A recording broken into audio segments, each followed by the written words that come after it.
Good morning students, मैं मनीषा कुमारी और आप सभी का मेरे यूट्यूब चैनल में बहुत स्वागत है। हम लोग चैप्टर 1 के आधारित फसल पद्धतियाँ पे डिस्कस कर रहे थे, इसके बारे में जानकारी प्राप्त कर रहे थे।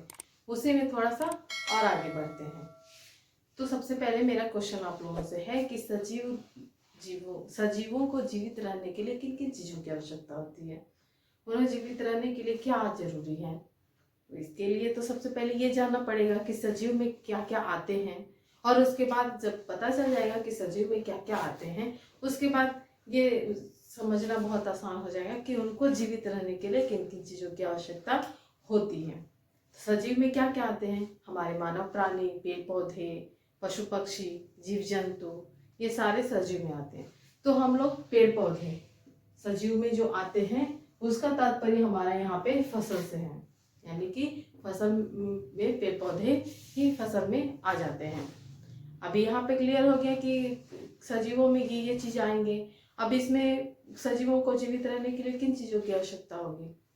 एकदम सिंपल सा बात है कि भोजन, पानी और ऑक्सीजन, और वही चीज हमारे पेड़ पौधों यानी कि फसल के लिए भी आवश्यक है। तो हम लोग भोजन, वो चीज तो इनके ऊपर, ऑक्सीजन तो ये खुद से ही अपने ऊपर ले लेते हैं, क्योंकि पेड़ पौधे से ही हमें ऑक्सीजन मिलता है। तो हमें इनको दो चीज देना है, एक तो भोजन और दूसरा जल। तो भोजन तो हम लोग दे दिए हैं पहले वाले टॉपिक में। भोजन के रूप में हमने क्या दिया, खाद एवं उर्वरक। अभी हम इसको पानी के रूप में जल यानी कि सिंचाई करेंगे, सिंचाई के माध्यम से फसलों में पानी देंगे। तो आज का हमारा टॉपिक है सिंचाई।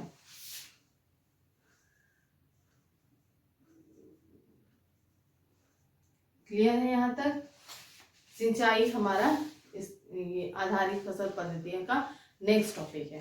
अभी पहले ये जान लेंगे कि सिंचाई किसे कहते हैं, उसके बाद स्टेप बाय स्टेप सिंचाई के बारे में जानेंगे।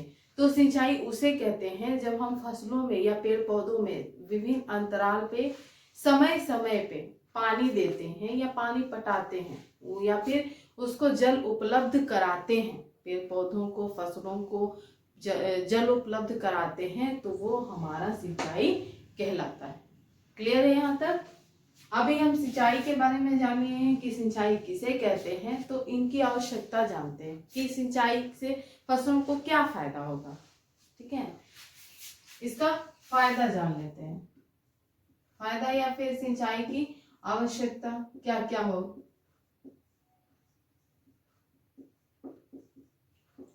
तो पहला हमारा आवश्यकता होगा कि सिंचाई सबसे पहले बीजों के लिए बहुत जरूरी है। इसीलिए जब बीज को डालते हैं उस समय हल जुताई करने के समय, जब खेत को जुताई करते हैं उसी समय पानी डाल दिया जाता है खेतों में। ये हमने पहले भी डिस्कस किया है।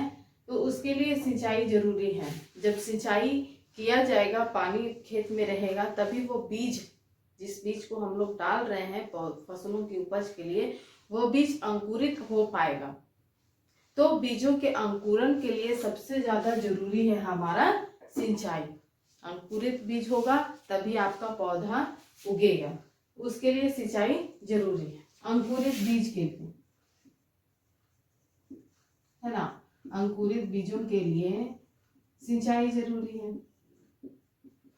उसके बाद है कि सिंचाई रहने से ही हमारे पेड़ पौधे जो हैं वो अपनी सुरक्षा कर पाते हैं। ठंड, जो शीत गिरती है, पाले गिरते हैं उससे, और गर्मियों की जो गर्म हवाएं हैं उससे फसल अपनी खुद की सुरक्षा कर पाते हैं। क्यों? क्योंकि उसमें पहले ही से पानी उपलब्ध है, इसीलिए। ठीक है, यहाँ पे पाले एवं ठंड से सुरक्षा करते हैं, सॉरी, पाले एवं गर्म हवा से सुरक्षा प्रदान करते हैं अपने आप को। उसके बाद है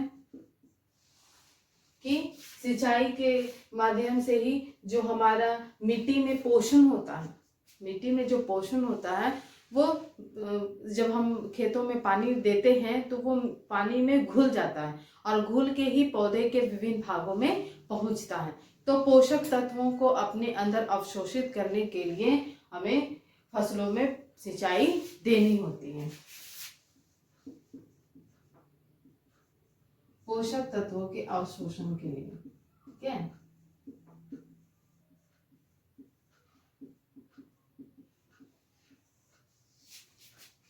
उसके बाद हमारे पौधों में 90% जल होता है।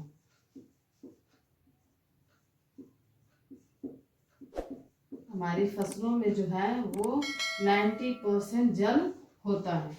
उसके बाद हम यहाँ पे बताए हैं पाले एवं गर्म हवा से सुरक्षा करते हैं। तो फसलों को विभिन्न अंतराल पे जो हम लोग पानी देते हैं, तो अलग अलग समय में अलग अलग तरह से पानी देना होता है। जैसे ठंड का मौसम है तो थोड़ा कम पानी देंगे, बरसात में तो पानी, अगर बारिश हो रही है तो पानी डालने की कोई जरूरत नहीं है, जब नहीं हो रही है तो उसमें पानी डालते हैं। लेकिन गर्मियों में सिंचाई की बहुत ज्यादा आवश्यकता होती है। ये सिंचाई की फसलों को बहुत ज्यादा आवश्यकता होती है। कब? गर्मियों में, क्योंकि गर्मियों में जल वाष्पन की क्रिया बहुत ज्यादा होती है, अत्यधिक मात्रा में होती है।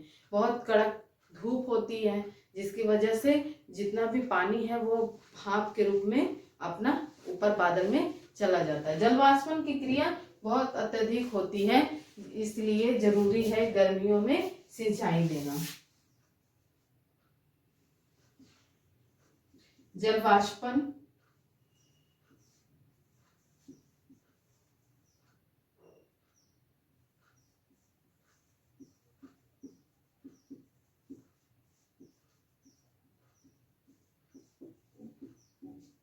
ठीक है, जल वाष्पन के लिए बहुत ज्यादा जरूरी है। तो ये गर्मियों में आवश्यकता होती है बहुत ज्यादा।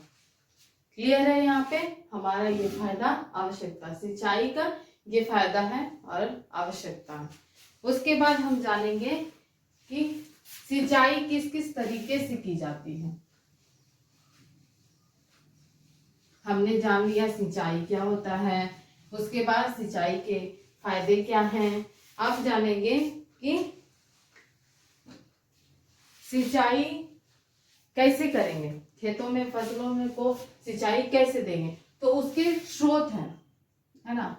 तो हम लोग पहले ही से जानते हैं कि पानी का क्या क्या स्रोत है। आप लोग को पता है, कुआं है जहाँ पे पानी पहले ही से उपलब्ध है, हमें वहां से पानी आसानी से हमें प्राप्त हो जाता है। कुआं, नहर, नलकूप, है ना। उसके बाद बांध, नदियां, तालाब, ये हमारे आसपास ही उपस्थित है, ये हमारे आसपास ही है और यहीं से हमें पानी प्राप्त होता है, जिससे हम लोग सिंचाई करते हैं। ये सारे हमारे स्रोत हैं। झील हो गया, झरना भी बोलते हैं ना। अभी ये तो सिंचाई के स्रोत था, अभी इन स्रोतों से पानी हम कैसे डालेंगे, तो उसका भी तरीका है। तो उन तरीकों को जानेंगे। तो तरीकों को भी हम लोग दो पार्ट्स में बांट लेते हैं। पहला है पारंपरिक तरीका, जो हमारा पूर्वजों से ही चलते आ रहा है, पहले ही से वो जब हमारी कृषि प्रारंभ हुई थी तब से वो चलते आ रहा है और आज भी कहीं ना कहीं वो यूज हो रहा है। और दूसरा भाग है हमारा आधुनिक तरीका, जो आजकल की टेक्नोलॉजी निकाल के लाई है ना। अभी जो साइंस चरम सीमा पे पहुंचा है, उस जगह से हमें नए नए टेक्नोलॉजी मिले हैं, जो हमारे फसलों की वृद्धि के लिए, खेती के लिए भी बहुत ज्यादा आवश्यकता पूर्ण चीज हो गया है, यहाँ पे बहुत ज्यादा लाभकारी हो गया है। तो पहला पार्ट है हमारा पारंपरिक तरीके। पहले हम लोग पारंपरिक तरीके जान लेते हैं।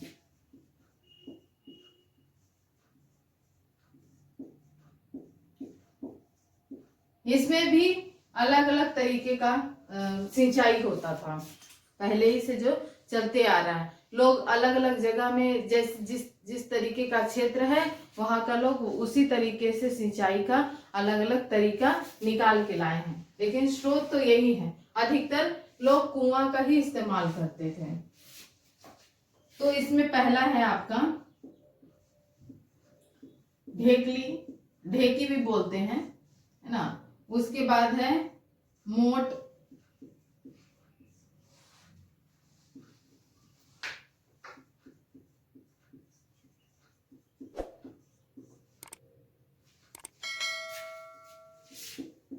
तीसरा है आपका रहट, और फिर चौथा है चेन पंप।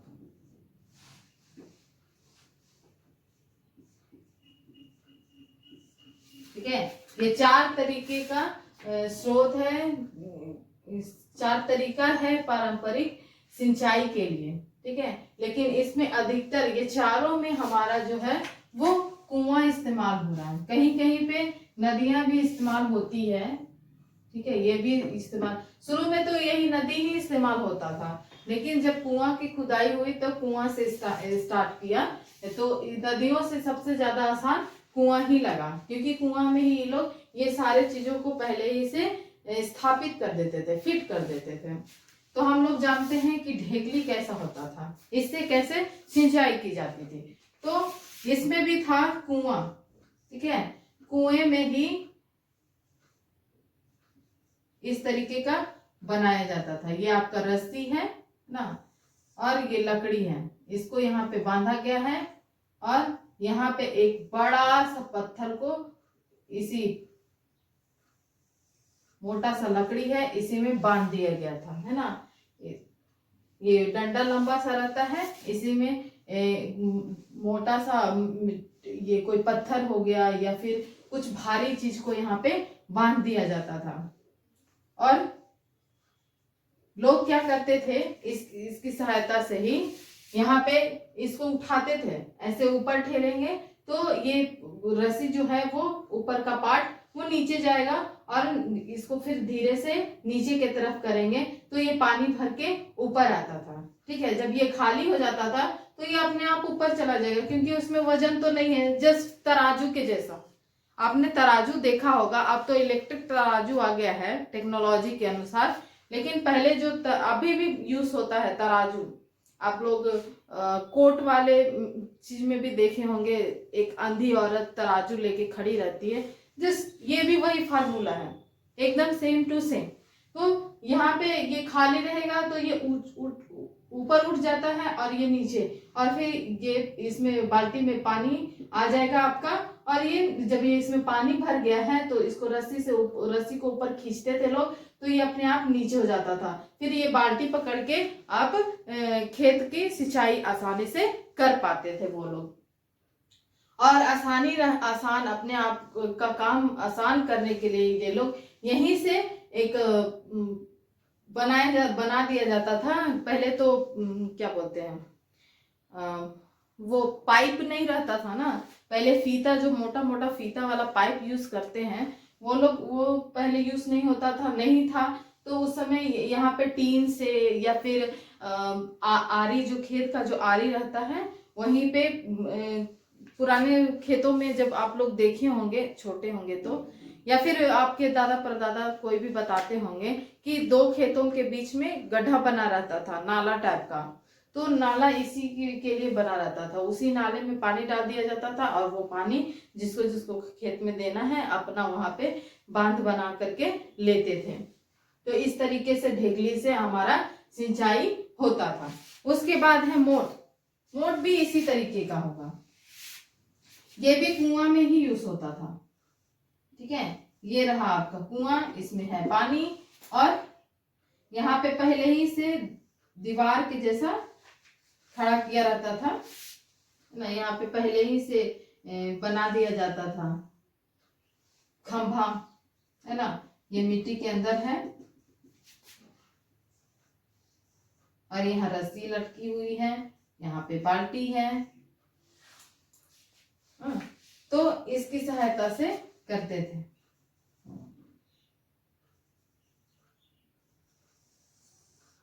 और ये डंडा यहाँ पे फिट किया हुआ है, और यहाँ पे आपका गाय या बैल, जो भी जानवर यूज होते हैं वो यूज करते थे ये लोग। अब तो ट्रैक्टर आ गया तो ट्रैक्टर यूज करते हैं, पहले जानवर का ही सहायता लिया जाता था। तो इस तरीके से हमारा मोट की सहायता से सिंचाई होती थी। अब इसमें जानेंगे कि कैसे करेंगे। तो यहाँ पे ये कुआं है और यहाँ से रस्सी लटका हुआ है और ये लकड़ी यहाँ पे डंडा जो है वो फिट किया गया है, वहां पे बांध दिया गया है। तो क्या करते थे कि गाय यहीं पे स्थित है, तो ये बाल्टी को रस्सी की सहायता से बाल्टी को नीचे डाल दिया गया है। जब ये बाल्टी में पानी भर जाता था तो ये गाय को आगे की ओर खींचते थे, उधर इधर जब गाय जाएगी तो ये बाल्टी ऊपर की ओर आएगा, ठीक है, खिंचाव होगा तो ये ऊपर आता था और लोग यहाँ पे बाल्टी को इसी तरीके से पानी इसमें डाल दिया जाता था और उसके बाद फिर गाय को वापस यहीं पे लाके खड़ा किया जाता था, फिर पानी भरता था, फिर गाय को इधर आगे कर दिया जाता था और ये पानी नीचे गिरा दिया जाता था। तो इस तरीके से मोट की सहायता से सिंचाई होती थी।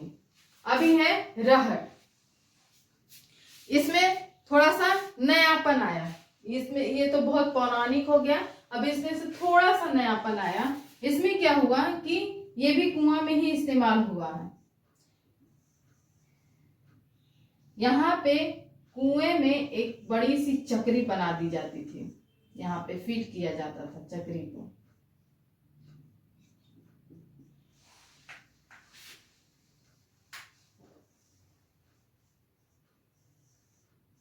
ये लकड़ी का इसमें यूज हो रहा है, इसमें ये सारा चीज लकड़ी का ही यूज हो रहा है, यहाँ भी लकड़ी ही है इस तरीके का।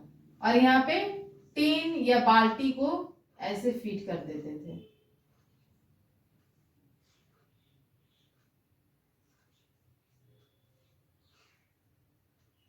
ये आपका बर्तन है, बाल्टी है या जो भी टीन है, उसको यहाँ पे फिट किया जाता था और यहीं से रास्ता बना दिया जाता था ताकि ये जो पानी गिरे तो इसकी सहायता से खेतों में चले जाए। और इसको यहाँ पे एक और चक्र में फंसाया गया है।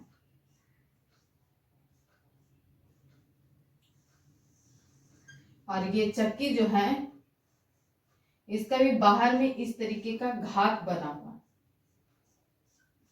इस तरीके का घात बनाया जाता था और इस चक्री को भी एक और चक्री में फिट किया गया है। ये इस तरीके का गोल, ऐसे गोल है ये चक्री, है ना, ये भी ये इस तरीके का ऐसे खड़ा है और ये चक्री ऐसे सोया हुआ है और नेक्स्ट चक्री जो है वो ऐसा ही बनेगा, ऐसे खड़ा वाला।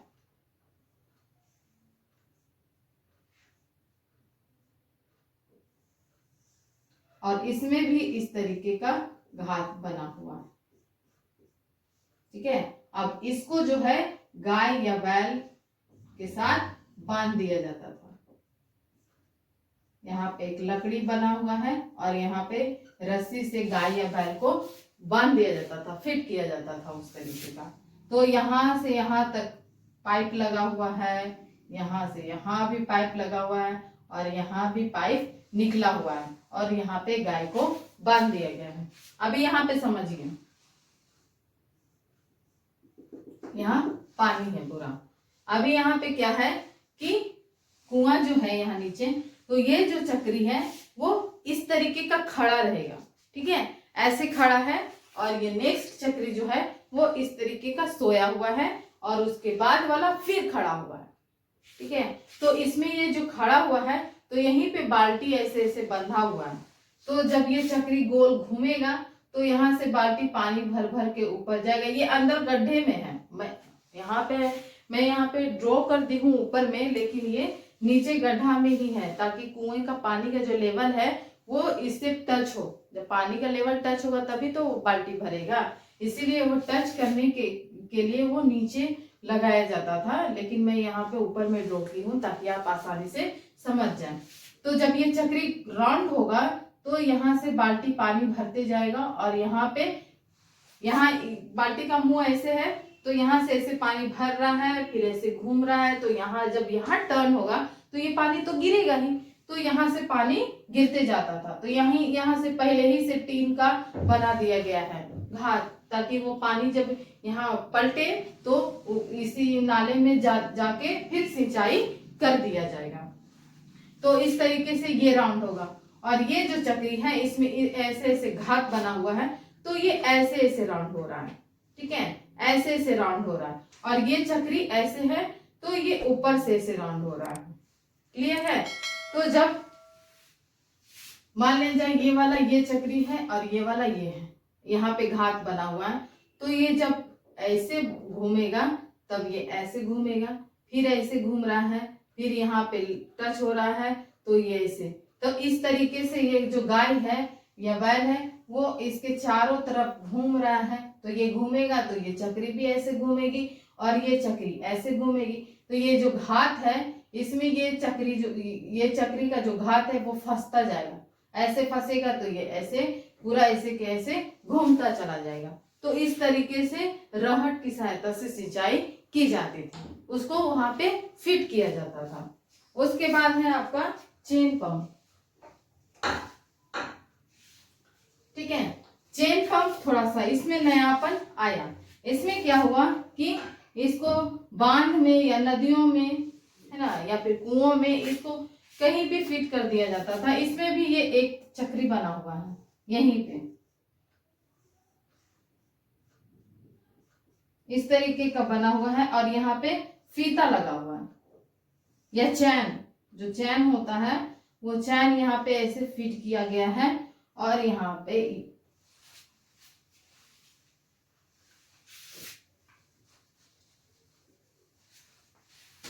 ये जमीन में ही गड़ा हुआ है, जमीन में है और यहाँ पे ये नदी है, मान लीजिए ये नदी है तो यहीं पे इसको फिट किया गया है चक्री को और यही रस्सी इसमें टच किया है। यहाँ पे नजदीक नजदीक में बाल्टी या टीन का इस्तेमाल किया गया है और यहाँ पे दूरी दूरी में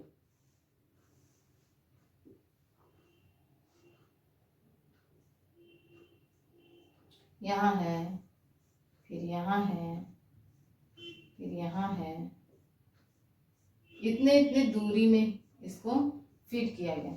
इसमें क्या होगा कि जब ये चक्री इसको भी बैल की सहायता से या फिर लोग अपने से भी घुमाते थे, है ना, इसमें घुमाने का इस तरीके का बना हुआ है। आप लोग जनरेटर देखे होंगे, जनरेटर ऐसे घुमा घुमा के जो चालू करते हैं उसी तरीके का यहाँ पे बना हुआ है घुमाने के लिए।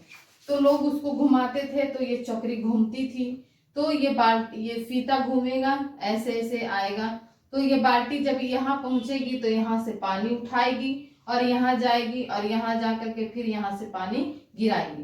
तो जब ये टीन से यहाँ पे पानी गिरेगा तो यहाँ पे आगे सिंचाई होता चला जाएगा। तो ये रहा आपका पारंपरिक तरीका जिसकी सहायता से सिंचाई फसलों में की जाती थी। उसके बाद हम जान लेते हैं अगला आधुनिक तरीके, ठीक है। ये आपका पारंपरिक था, अभी हम जान लेंगे आधुनिक तरीके।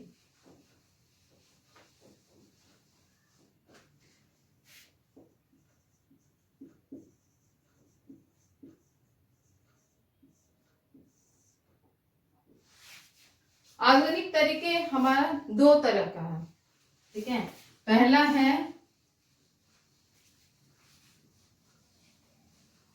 फव्वारा, देखे हैं आप लोग मॉल वगैरह या फिर टीवी सब में देखे होंगे, फव्वारा जो घूमते रहता है जिसमें से पानी ऐसे बरसता है जैसे बारिश हो रही हो, है ना।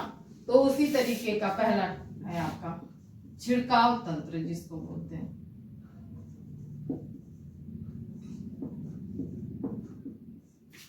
और दूसरा है ड्रिप।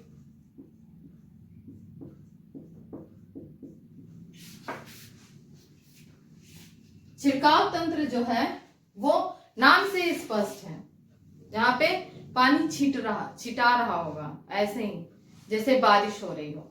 ये दोनों जो है वो थोड़ा बहुत सेम है, थोड़ा बहुत दोनों में अंतर है, बस थोड़ा सा के लिए अंतर है, यूज दोनों में एक ही चीज होता है। तो इसमें भी पाइप यूज होता है और इसमें भी पाइप यूज होता है। इसके लिए क्या होता है कि ये पाइप है, अब तो बोरिंग सब जगह बनने लगा है ना, तो यहाँ पे बोरिंग फिट है, बोरिंग से ही आपका पाइप जा रहा है और पाइप में जगह जगह पे इस तरीके का निकला हुआ है। खेतों में अलग अलग जगह पूरे खेत में ही एरिया में इस तरीके का बिछा देते हैं, ये पाइप को बिछा दिया गया है और इसमें ऐसे ऐसे थोड़ा थोड़ा पाइप निकला हुआ है और इसी पाइप में ऊपर में पाइप का जो सबसे ऊपरी सतह है वहां पे नोजल फिट किया गया है। नल का जो नोजल होता है ना उसी तरीके का इसमें भी नोजल फिट किया गया है और वो नोजल जो है वो घूमने वाला नोजल है, ठीक है। वो चारों तरफ ऐसे ऐसे राउंड होते रहेगा, उस तरीके का नोजल फिट किया गया है। तो जब आप यहाँ पे बोरिंग चलाते हैं तो ये बोरिंग पाइप की सहायता से यहाँ पे सब जगह पानी जा रहा है, इधर भी इधर भी इधर भी इधर भी, जहां जहां पे पाइप है सब जगह पे पानी जा रहा है और ये नोजल गोल गोल घूम रहा है और पानी जो है वो इस तरीके से बारिश होने के जैसा ऐसे ऐसे, जब ये राउंड ऐसे ऐसे राउंड हो रहा है तो पानी भी तो ऐसे ऐसे छींटते चला जाएगा ना। तो इस तरीके से छिटाव होगा पानी का जैसे कि खेतों में बारिश हो रही है। तो इस तरीके से छिड़काव तंत्र में इस्तेमाल होता है सिंचाई के लिए। इसका फायदा ये है कि ये असमतल भूमि के लिए बहुत ज्यादा लाभदायक है। समतल भूमि में तो ऐसे ही पानी चला देंगे, पाइप लगा देंगे तो पूरे खेत में पानी जल जो है पूरा फैल जाएगा, सिंचाई हो जाएगी। लेकिन असमतल जगह में थोड़ी सी दिक्कत होती है, तो उसके लिए ये बहुत ज्यादा लाभकारी है छिड़काव तंत्र। असमतल जगह में प्लस बालुई मिट्टी जहाँ पे है वो सारे जगहों में ये छिड़काव तंत्र बहुत ज्यादा लाभकारी होता है। वो बारिश होगी उसकी सहायता से जितना भी पानी चाहिए वो पेड़ पौधे अपना पानी को कंज्यूम कर लेते हैं, अवशोषित कर लेते हैं और पूरी मिट्टी जो है वो भीग जाती है, जिसकी वजह से लंबे समय तक सिंचाई करने की उतने ज्यादा जरूरत ना पड़े। इसीलिए छिड़काव तंत्र बहुत ज्यादा जरूरी है। क्लियर है ये? अभी है ड्रिप तंत्र। ड्रिप में भी पाइप इस्तेमाल हो रहा है। यहाँ पे बोरिंग फिट हुआ है तो यहाँ पाइप लगा हुआ है, पाइप में ही जगह जगह पे इस तरीके का बस सेम ऐसे, बस यहाँ पे नोजल लगा हुआ है, यहाँ पे दूसरा नोजल लगा रहेगा, ये घूमने वाला है, ये बूंद बूंद गिरने वाला रहेगा, इस तरीके का है ना। यहीं पे बूंद बूंद गिरने के लिए थोड़ा सा लगा दिया जाता है। इसमें बोरिंग चलता है, पानी यहाँ तक जाएगा और यहाँ से बूंद बूंद करके रिस रिस करके वो पानी जो है पौधों का एकदम सीधा जड़ में जाके गिरता है।